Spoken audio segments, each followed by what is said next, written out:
Alright, the newest patch notes of May 2023 are out, and I have word that they are absolute shambles. So we're going to be taking a look at those today, starting out with Junkerqueen.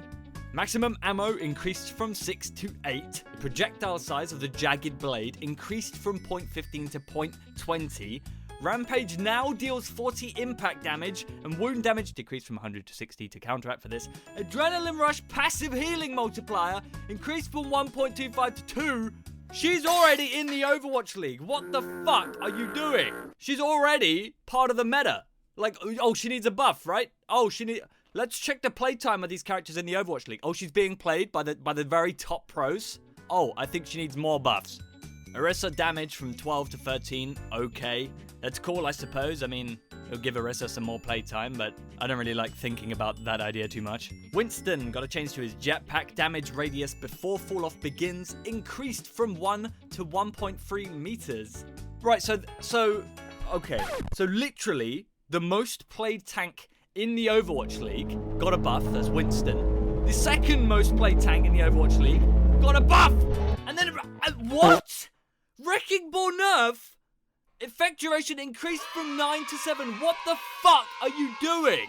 The Blizzard, spin the fucking wheel. Let's see who gets buffed and nerfed, huh?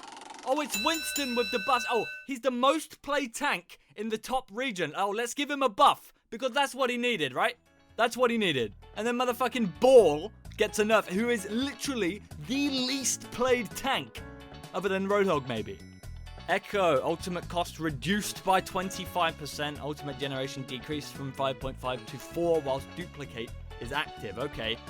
I mean, it still sort of feels like a buff if you're good with Echo, who is, by the way, might I add, also in the motherfucking Overwatch League. Junkrat, maximum damage with the concussion mine increased from 100 to 110.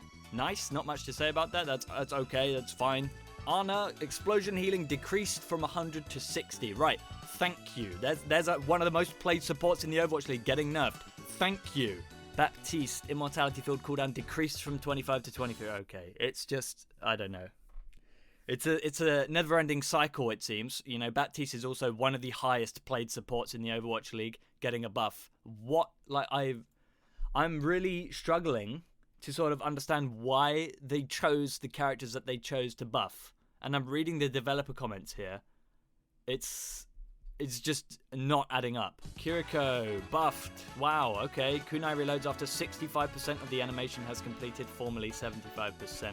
A very minor buff, I suppose, but still not really necessary. She's perfectly fine, if not a little too, you know, strong.